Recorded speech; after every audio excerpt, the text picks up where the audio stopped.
Okay, so as of the time of recording this, there's a maintenance going on GMS, scheduled minor patch that was rescheduled. So now we have to, game is down now. Um, and, there's nothing really special about just like a game update, whatever. Although there is one thing that they are addressing the fact that NA Reboot had its Lackline map was broken, if you guys remember recently. And that the way they are compensating for that is that the people who had their character crashed, so there was a character that if you logged into it, you could not do anything. Those people are getting 300 coins and 10 Lackline symbols, and then that's it. Like there's some other stuff being fixed, like Summer Rain crashing your game. That's pretty cool. But this is really weird to me because someone who had their character stuck there lost way more than this, and someone who didn't go in there lost at least this. But the compensation is only for people who got stuck. Yeah, like it doesn't compensate all the people who lost, and for the people who lost, it doesn't compensate all they lost. So it's really, this just feels like it really falls short in like both ways, in like who it addresses and what it addresses. So I just really quickly wanted to mention that's really weird in my opinion. The other thing that I wanted to address really quickly, and because next week there is a 5, 10, 15 Star Forcing event that you guys of course already have your calendars marked for, is that there is a cubing sale. Of course I'm gonna focus on Reboot. It's going to start Saturday, May 15th at 1 a.m. PDT. So like server time is going to be 8 a.m. So 8 a.m. Maple Story time on Saturday until 8 a.m. Maple Story time on Monday. So will last 48 hours. It's going to be packs of 30. I hope it's unlimited. It should say here if it's limited. So it looks like it's going to be unlimited. And it looks like it's 25% off both red and black cubes. So that will be a major thing. Keep that in mind if you were planning on saving all your money for the 5 to 15. Maybe readjust a little bit, right? Check the last progression session, maybe for some advice on that, on what to prioritize depending on what situation you're in, of course.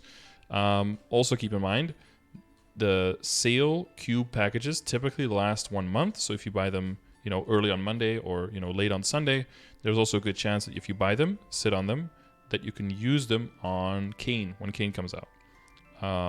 Depending on when exactly, Kane is released, of course. It is possible, of course, that Kane doesn't come out before then, and then you have to use it on another character. So keep all of that as possible options in mind, okay? Very important. And then the third thing I wanted to mention is the memo. I haven't read this yet. We're going to go over it together, and then we'll just, I'll just give you my thoughts and then ask you for yours at the end, of course. Memo communication improvement May 12th. So this is something that we were kind of waiting for because KMS said like, hey, we're going to be more transparent. We're going to communicate more. And then we were like, okay, is JMS also going to do this? Or are they just going to kind of do the same thing? So let's see what they have to say. What we discussed last time through the previous memo. So they were talking about that they were kind of going to do this, but no exact details yet. Apologize that it took me more time to release the follow-up memo, but we wanted to make sure that we could give our players more meaningful information with our update. Sure, better explanation of game changes and updates. We want to provide additional context and intention behind some of the important changes that will be implemented in future game updates through our patch notes.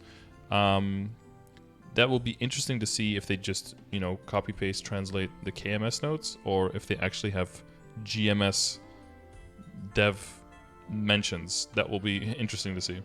Goal is to provide better visibility to our players about why specific changes being made. We'll continue to release Maple memos for bigger changes in-game that we need to explain to our players with more context. Right. Good night, Cheval. Recent Korea player conference and game improvements. So we talked about this recently. Closely monitor our communication platforms on a daily basis and are aware of the topics and suggestions that our players discuss, including the player conference that was held in Korea. So again, this is why I always say, like, if there's something that you guys feel strongly about, either make a ticket, go to the forums, make a thread on Reddit, and make sure that people see it. Because if you want something to change, you're going to need support, right? You're going to need to make sure that other people feel like this is also a thing. Because if there's 100 things that pop up, but none of them are related to each other and they're all very different, then there's no like structural problem that MapleStory has to address at that point, right? You have to kind of cluster similar things together, and the best way to do that is by just getting eyes on it and making sure that it just gets traction. By posting it in a lot of places, discussing with people about it, etc., etc. Copy paste Orange Mushrooms developer notes. I hope not, because those are already translated. Yeah, that'd be easier. We're reviewing when we can implement the changes that are being discussed into the game. As you may know, we normally have 5 to 6 months of time to bring these updates to our game service. Yeah, so I think usually it's about 4.5 to 5 months for just general updates whatsoever, and about 6 months for the summer and the winter updates. And then like 1 year for the anniversary and holiday event type stuff. However, since we know that the quality of life changes that Korea MapleStory recently implemented are special revamps that you're looking forward to, we have been actively reviewing the content to see if we can bring at least some of the changes to our region earlier than our normal 5 to 6 month cycle. That'd be really cool. Does this include the 64-bit client though? For now, here are the changes that we're considering to implement in July. Please note that we will provide the details with the July update patch notes. Okay. Improvements in the acquisition of cubes and flames. They're saying improvements, but for now that's actually a nerf for reboot what KMS did. So that's an interesting way of phrasing that. Arcane River Droplet Stone will be exchangeable in Reboot World. That's cool, because I think that's a pretty small thing that they can implement, and it is really nice that we don't have to wait super long for that, so that we can actively already work on our arcane gear. So that would be really cool if they can do that. So yeah, if we would follow the same stretch, then those things would usually come to GMS in September, or maybe even October, but like September. So if they bring it in July instead, that would be quite nice. Star Force enhancement and spell trace enhancements animation time shortened to 1/5 of the current time. Hey, look at it, shortened to 1/5. Nice. I like that phrasing. I'm just gonna leave it there. Keeping certain buff effects active on the character when the game client closed. Right, so that's specifically... Oh god, those are like some alchemy potions, the wealth acquisition potion, and MVP buff, I think, were the most important ones there, if I remember exactly. So you can boom faster. Sometimes it is a blessing to just boom faster, man, so that you could just go on and move on to the next item and start working on it. Because if an item is just infinitely taking your money, that's the worst part. So that'd be cool if they can implement anything they can implement faster. Would be nice. The main thing, of course, that I'm looking forward to is the 64-bit client. When it hits KMS, they're hoping for a September rollout in KMS. If that also means that we'll be able to see that rollout before the winter or not, because of because of the current summer event will become our winter event, 2021. Will that mean that that is not, congruent with the 64-bit client? Not sure. So we'll have to see if that's even possible or not. Sharing high-level roadmap of future updates with the community. Ooh, okay. We tend to be very cautious when sharing information about future updates with you, since there's a possibility that the plan can change due to unforeseen circumstances that we didn't expect during the planning stage. Unforeseen, unexpected circumstances. However, we understand that our players would like to know our future update plan to better prepare themselves, and so we will do our best to share this type of information with you as early as possible. Of course, because this is a marathon game, not a sprint, right? So changes down the line can make a huge difference in how you attack things, how you prepare characters, that kind of stuff. We're still coming up with ways to best communicate these topics, but I want to let you know that we're actively brainstorming ideas. Like, for example, like moving into extra farming character or moving into a group of bossing characters, right? These are preparations that can take multiple months. So if you know that in a year that's going to change, that gives you plenty of time to start preparing for that. And we are on the cool side of that because we're in GMS, right? We can see what KMS is doing, so we can already take a bunch of scenarios in mind. Even if we don't get it, we can already plan in case it does happen, right? I'm sure a lot of you guys were playing around when the max level of symbols was level 15. And then when level 20 came out in KMS, everyone immediately started, redoing the dailies and banking up extra symbols in GMS, so that when channel 20 came out, level 20 came out, sorry, a bunch of us were able to get our symbols immediately leveled up, and didn't have to, we didn't have that delay on the news. We actually could see into the future, and that makes us, that would make us prepared for that kind of stuff when it hits our servers. Until we have a better chance to discuss our future plans, I want to give you some information on what we're looking on for our summer updates. As you can expect, we're currently working on our June and July Neo updates. Our plan is to release... This is pretty cool, actually, because even up till now, remember when Ghibli did, like, streams and stuff?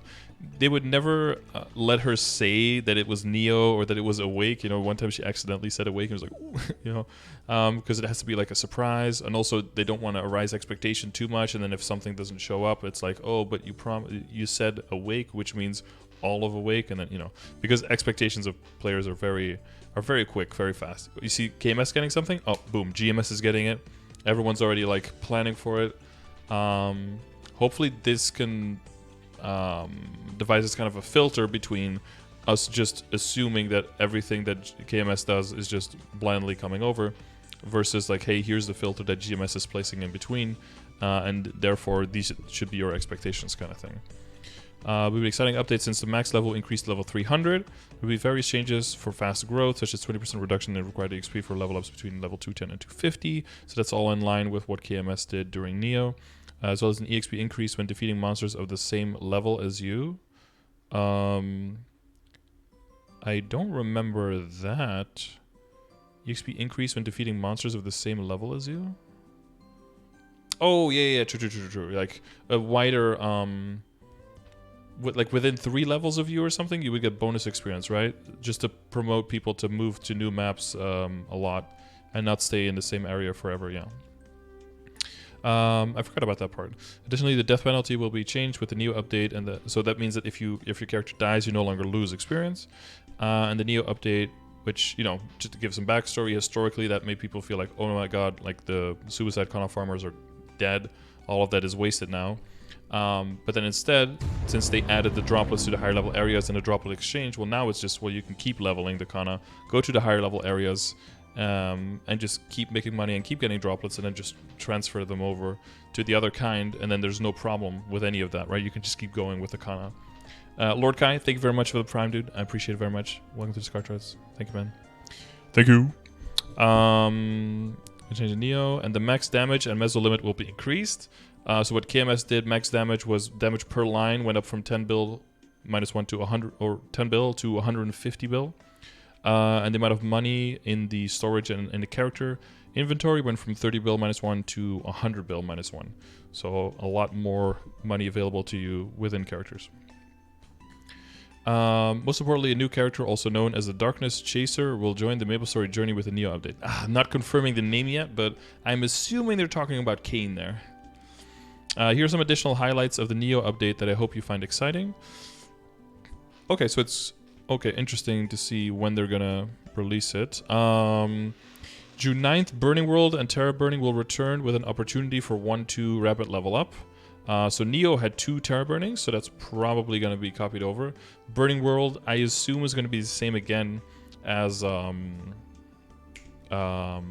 last time, where it basically allows you to make extra mega burnings and then transfer them to non-reboot worlds when that's over. So probably, again, not good for reboot whatsoever. Really nice for non-reboot, of course, and then Terra Burning just good for both. June 9th, Neo Castle events are coming your way, so that's just Neo, right? Neo Castle is like the area where all of the Neo stuff is. And then also on June 9th, new region, Cernium City of the Gods. So that's all in June. And then July update, the Derelict Hotel and the Vast Desert Hotel Arcus will be unveiled. So that's level 270 area. And Cernium is 260 and 265. And then July update also has chosen Saren, the new boss, which hasn't even been killed yet in KMS. It's a very long build-up because the new area has a new new system. It doesn't have arcane power, but it has authentic power, which you have to start getting new symbols, level up new symbols, do new dailies for, and there's a huge penalty for not meeting the requirements, way steeper than there ever was in the beginning for arcane symbols and arcane power. So that is throwing up a huge barrier. The fact that we're like 6 months behind KMS and KMS hasn't even killed the boss yet is, I think, unprecedented. Usually when we get content, KMS has already figured it out. We already have all the guides, all the videos, and people can immediately just start adapting and checking out the mechanics and the strategies and start using them for ourselves. But now we have some information, of course, because of KMS runs, but there's been no clears yet. So that's pretty interesting. That's pretty unprecedented. And then also Zero and Beast Tamer character creation will be available in all worlds during the July update period. I don't know if they will also do what KMS did. They don't mention it here. KMS also made Zero permanently creatable in Reboot. So it's possible. More dailies? Yeah, more dailies, but this is for people who don't have dailies anymore. So it's finally dailies again, but it's not really on top of, you know, people who are doing these dailies have their symbols maxed, most likely. This is level 260 area, so you probably like working on max symbols by then. At least I usually max them around 240, but that's because I don't train, so.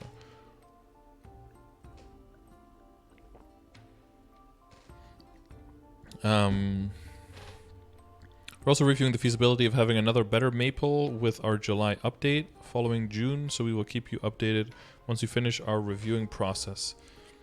Better Maple is just in general like the spring project for KMS, right? Where they like find some flaws and listen to some actual suggestions of the community and apply those for the quality of life update stuff, I think, right? But there is a huge quality of life update that just went live in KMS, so that might be more directly what they're referring to. Everything in there. These are the updates that I have for today, but please know that we're discussing and reviewing other things as well as that were mentioned in our previous memo. Thank you, Anna. So I don't know what Smedley wanted to read about, but I guess they don't specifically say when Kane is coming out. But yeah, historically, I think, like in the last two updates, I think the new class, like Kane, came out right when, or went into the game, rather, right when the game went live, but then only became playable like 2 weeks after. So if they do that the same this time, then it would be like the 23rd, which would mean that the cubes that you buy now, if they're 1 month duration, would expire by then, right? Is that what you wanted to read about, or? Unless they release it right on June 9th, then you're golden. You can immediately start upgrading stuff. Emblems, secondary, maybe work on a weapon. Yeah, you won't be able to do the CRA stuff, of course. That's a 10-day delay. But yeah, so take all of this that I just mentioned into account. So let me know what you think about the compensation. I can already guess what you guys might think about that. for Lacaline being broken, that was only NA reboot, by the way. So if you're not in those servers, you probably have no idea. The cube sale, pretty big. For non-reboot, by the way, let me just go over that real quick. It's like the same. Is it the same time? Yeah, the same time. For non-reboot, of course, it's got 27k for 30 red cubes and unique potential scroll, 30%. That's included in all the packages. 49.5 for a pack of black cubes. It's $50, damn. And 54 for a pack of potential cubes. Jeez, that's so much money. Glad I'm playing a reboot. And so for reboot, 25% off. And then, of course, all the things mentioned in the memo. What do you think of the general communication going on? This style of at least, you know, showing a little bit the tip of the veil a little bit, and them putting some stuff in the game faster. I think we can agree that that's probably pretty nice. But of course, in general, you know, they want to make sure that they don't promise too much that they can't deliver on, and that might, you know, sucks a little bit to hear it like that. But once you realize that they are not in final control, they don't have final control, like they don't have the final say on what actually makes it into our game in GMS, right? So if last minute someone else, you know, they make different decisions, then they're gonna be there holding the bag, and of course they want to make sure that that doesn't happen, right? So let me know what you think about all of these things, and thanks for tuning in, and I'll see you on the next one soon TM. Okay, right at the end of the song. Beautiful.